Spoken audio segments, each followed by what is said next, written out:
ચાલો આજે આપણે એક શાળાની નાનકડી જાહેરાતને ઊંડાણપૂર્વક સમજીએ, કારણ કે ક્યારેક નાની નાની વાતોમાં જ સફળતા, એકતા અને પ્રોત્સાહનની બહુ મોટી વાર્તા છુપાયેલી હોય છે. જો શરૂઆત જ કેટલી સુંદર છે. અસ્સલામુ અલૈકુમ. આ ફક્ત હેલો કહેવા જેવું નથી, આ તો શાંતિ અને સલામતી માટેની એક દુઆ છે. આ એક શબ્દથી જ આખી જાહેરાતમાં ઉષ્મા અને પોતાપણાનો માહોલ બની જાય છે. તો આ જાહેરાત છે વંથલીની હસનેન પ્રાથમિક શાળાની, અને એમાં વાત કરવામાં આવી છે શાળામાં હાલમાં જ યોજાયેલી એક વિદ્યાર્થી સ્પર્ધાના પરિણામોની. આ જાહેરાતમાં તારીખ પણ સ્પષ્ટ છે, 16 માર્ચ 2026. આ દિવસે શાળાએ સત્તાવાર રીતે સ્પર્ધાનું પરિણામ જાહેર કર્યું. એટલે કે આ એક મહત્વની અને ઔપચારિક ઘટના હતી. હવે આવે છે આખી વાતનો સૌથી મજેદાર ભાગ, સ્પર્ધાનો વિષય. વિષય હતો વેસ્ટ ટુ બેસ્ટ, મતલબ કે કચરામાંથી કંઈક શ્રેષ્ઠ બનાવવું. આ કોઈ સામાન્ય સ્પર્ધા તો નહોતી જ. તો વેસ્ટ ટુ બેસ્ટ એટલે શું? આ એક એવો પડકાર છે જ્યાં વિદ્યાર્થીઓને નકામી કે ફેંકી દેવાયેલી વસ્તુઓમાંથી કંઈક એકદમ નવું, ઉપયોગી અથવા તો કોઈ કલાત્મક વસ્તુ બનાવવાની હોય છે. આનાથી બાળકોની સર્જનાત્મકતા અને વિચારશક્તિને જબરદસ્ત પ્રોત્સાહન મળે છે. કોઈ પણ સ્પર્ધા હોય એનું હાર્દ તો એના વિજેતાઓ જ હોય છે, એટલે સ્વાભાવિક છે કે આ જાહેરાતનો મુખ્ય હેતુ ટોચના 3 વિદ્યાર્થીઓની સફળતાને બિરદાવવાનો છે. તો હવે એ સવાલ આવે છે જેની બધા રાહ જોતા હોય છે કે આખરે વિજેતાઓ કોણ હતા? આખા શાળા સમુદાય માટે આ એક ગર્વની ક્ષણ છે. તો ચાલો હવે જાણીએ એ વિજેતાઓના નામ. તો પરિણામો આ પ્રમાણે છે. ત્રીજું સ્થાન મેળવ્યું છે અગવાન હલીમા એકરામભાઈએ.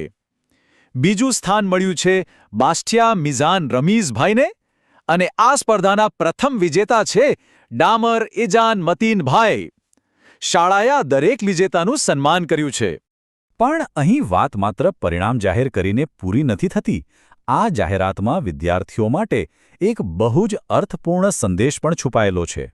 પહેલો સંદેશ છે અભિનંદન, અને એની સાથે જ એક શુભેચ્છા છે કે આમ જ ઉત્તરોત્તર પ્રગતિ કરતા રહો. આ ફક્ત શબ્દો નથી, આ ભવિષ્યમાં પણ સતત સફળ થવા માટેની એક મોટી પ્રેરણા છે. અને બીજો સંદેશ તો સીધો દિલથી નીકળેલો આશીર્વાદ છે. અલ્લાહ તમારું ભવિષ્ય ઉજ્જવળ બનાવે. આ એક એવી પ્રાર્થના છે જે બતાવે છે કે શાળા વિદ્યાર્થીઓના આખા જીવનની શુભકામના કરે છે. ચાલો હવે આપણે જાહેરાતના અંતિમ ભાગ તરફ આગળ વધીએ. આ ભાગ આપણને શાળાના સાચા મૂલ્યો વિશે જણાવશે. અહીં જુઓ, 2 હેશટેગનો ઉપયોગ થયો છે. પહેલું છે #અનસ્નેન ટેલેન્ટ સર્ચ કોમ્પિટિશન, જે બતાવે છે કે શાળાનું એક મિશન વિદ્યાર્થીઓની પ્રતિભાને શોધવાનું છે. અને બીજું #for you with you always. વાહ! આ તો શાળાની પ્રતિબદ્ધતાનું એક વચન છે કે અમે હંમેશા તમારી સાથે છીએ. અને જાહેરાતનો અંત જુઓ, લી હસનૈન શાળા પરિવાર. અહીં શાળા કે વહીવટકર્તા જેવા શબ્દો નથી, પણ પરિવાર શબ્દોનો ઉપયોગ થયો છે. આ એક જ શબ્દ બધું કહી જાય છે કે આ માત્ર એક સંસ્થા નથી, પણ એક મોટો પ્રેમાળ પરિવાર છે. તો જોયું, એક સામાન્ય લાગતી જાહેરાત કેવી રીતે સર્જનાત્મકતા, સિદ્ધિ અને એક મજબૂત સામુદાયિક ભાવનાની આખી વાર્તા કહી જાય છે. આ આખી વાત પરથી એક બહુ મોટો સવાલ ઊભો થાય છે. જ્યારે કોઈ સમુદાય પોતાના બાળકોની નાની નાની સિદ્ધિઓને પણ આટલા ગૌરવ અને ઉત્સાહથી ઉજવે, તો એ સિદ્ધિઓ એમના માટે કેટલી મોટી પ્રેરણા બની જતી હશે.